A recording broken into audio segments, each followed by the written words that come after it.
10 minutes of non-stop news, your hour-by-hour forecast. This is the news you trust 10 at 10 in high definition. We begin with local breaking news tonight. 3 people have been shot, 1 person killed at a North Omaha bar. Jake Wazikowski is on the scene and joins us now live.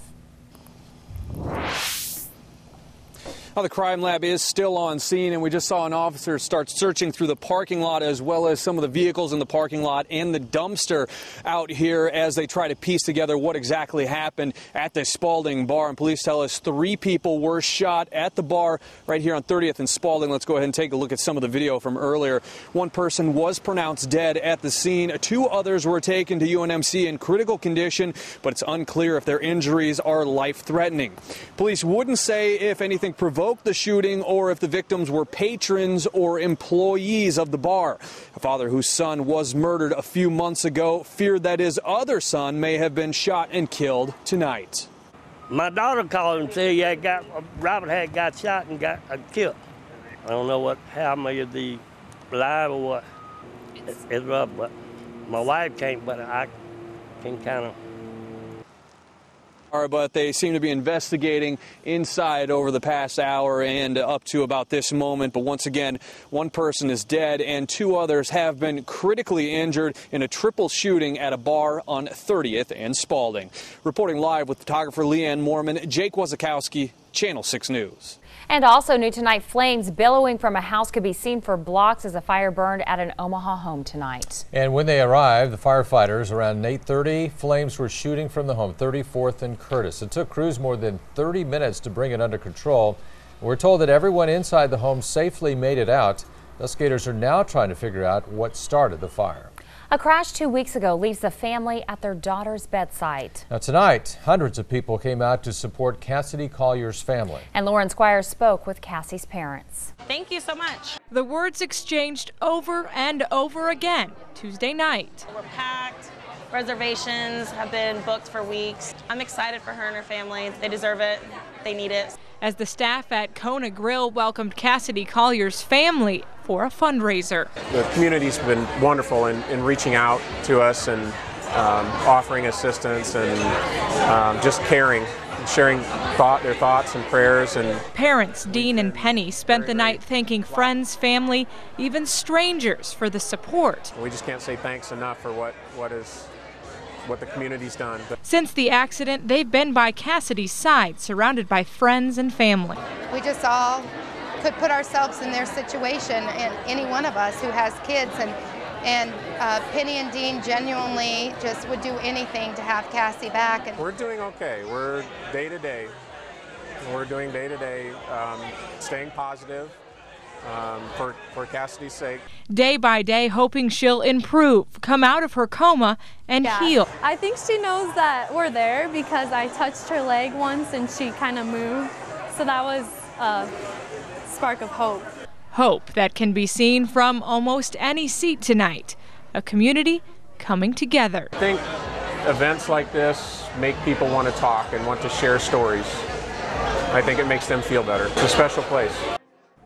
Now, the Colliers spoke with us tonight because they wanted to say thank you to anyone who's reached out to help them in this difficult time. They say sometimes they're almost speechless about how to repay these people. Their friends reminding them that thank you is good enough. John and Mallory. Thanks, Lauren. And Kylie Rimmery's family was also at tonight's fundraiser, as well as Samantha Steffi's. And across the metro, those who are close to Cassie are showing their support for her. Tonight, the Bennington girls basketball team wore Team Cass shirts during their pregame warm-ups. This is before they played the Ralston Rams. The team has come together, and they say other teams are reaching out as well. Last Friday we opened at Wahoo, and Wahoo had a moment of silence for us, and that was very nice. And then afterwards the Wahoo girls came over and prayed with our girls, and so it was kind of touching and see that people care, and our girls are really struggling and trying to fight through it. And the team tells us Cassie was an integral part of the team, playing basketball for the past 3 years. They say there isn't a time that goes by when the girls aren't thinking about her in practices and games. Well, a suspected thief described as an expert in opening car doors is tonight locked behind bars. His arrest by the Fugitive Task Force could be tied to recent police and state patrol pursuits in Iowa and Omaha. And there is more in this Channel 6 News exclusive. Mike McKnight shows us a startling discovery around the suspect's neck. The Fugitive Task Force made sure Keith Baker didn't escape from a surprise raid on his motel room. Federal marshals and Metro officers blocked in the stolen car that the suspect parked for a quick getaway. He's a master car thief. He steals a lot of cars. And, you know, we probably will never know how many cars he's stolen. Recently, suspects in Council Bluffs rammed, then ran from troopers and police. 2 separate pursuits a day apart with a possible common link. This suspected car thief. That's the information we got, is that he provided them with those vehicles, and that's what they used to try and get away from the police when they were cornered. Before he's taken away on several warrants, the suspect is searched. This is a necklace of the Fugitive Task Force found on the suspect, and it's a handcuff key. Let's see if it works. It's locked. Yep. Sure enough, the key opened an officer's handcuffs. Means that if an officer wasn't being very observant, he could have placed handcuffs on the suspect. The suspect could have gotten his key and got out of those handcuffs. Now authorities believe they have a key to several vehicle thefts in the metro.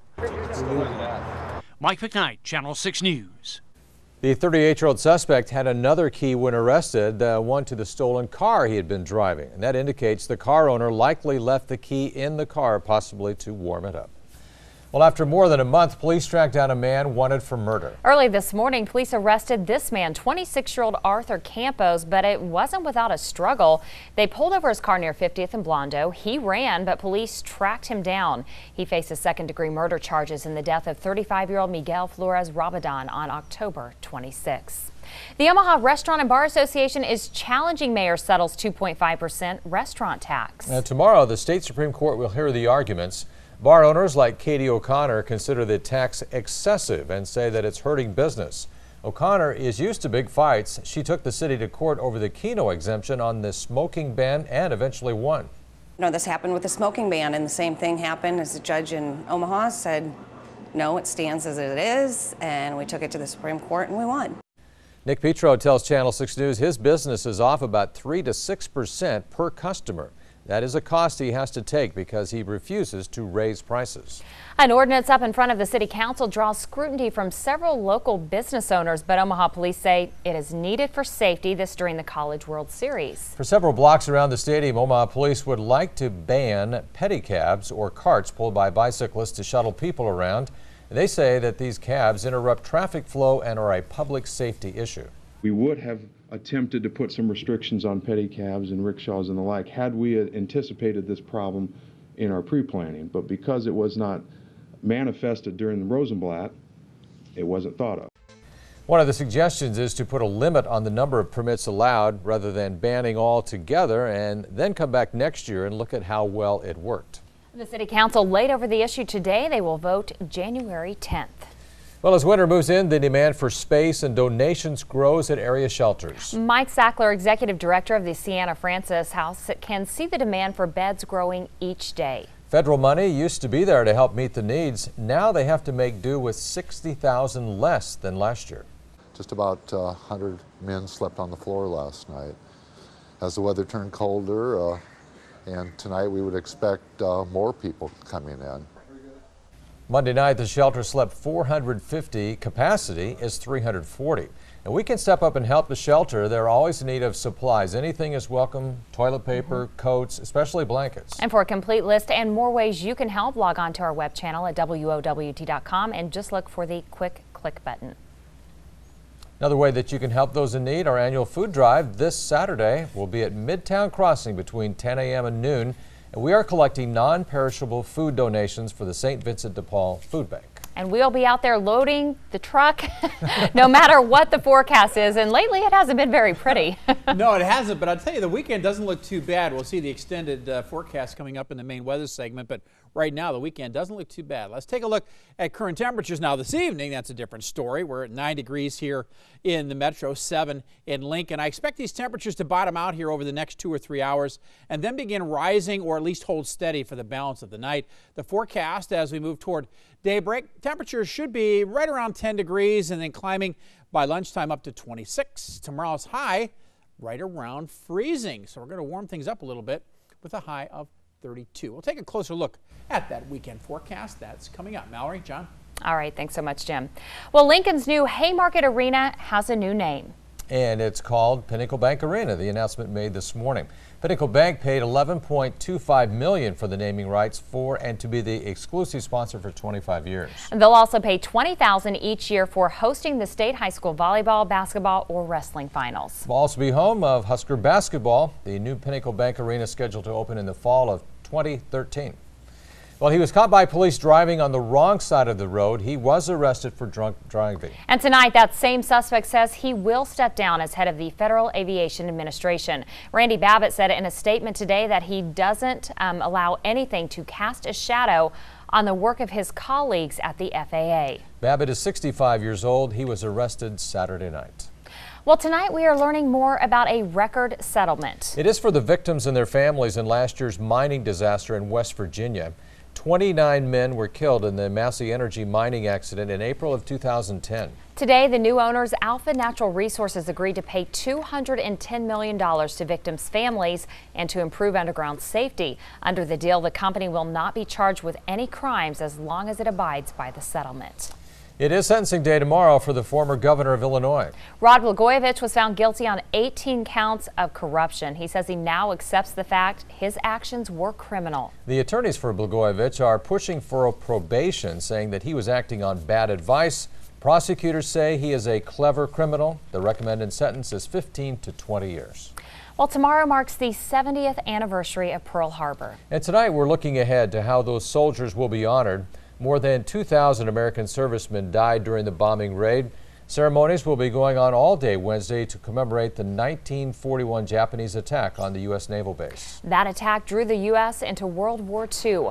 Hundreds of ships and aircraft were sunk or badly damaged, including the battleship USS Arizona, which lost more than 1,100 crewmen. Well, there's more snow in the forecast. Jim fills us in on when we can expect it in his hour-by-hour forecast. Just how bad will it be? And later, from your comfy and warm living room, you can now hunt for those Goodwill treasures. We'll explain. You're watching the Channel 6 News live at 10.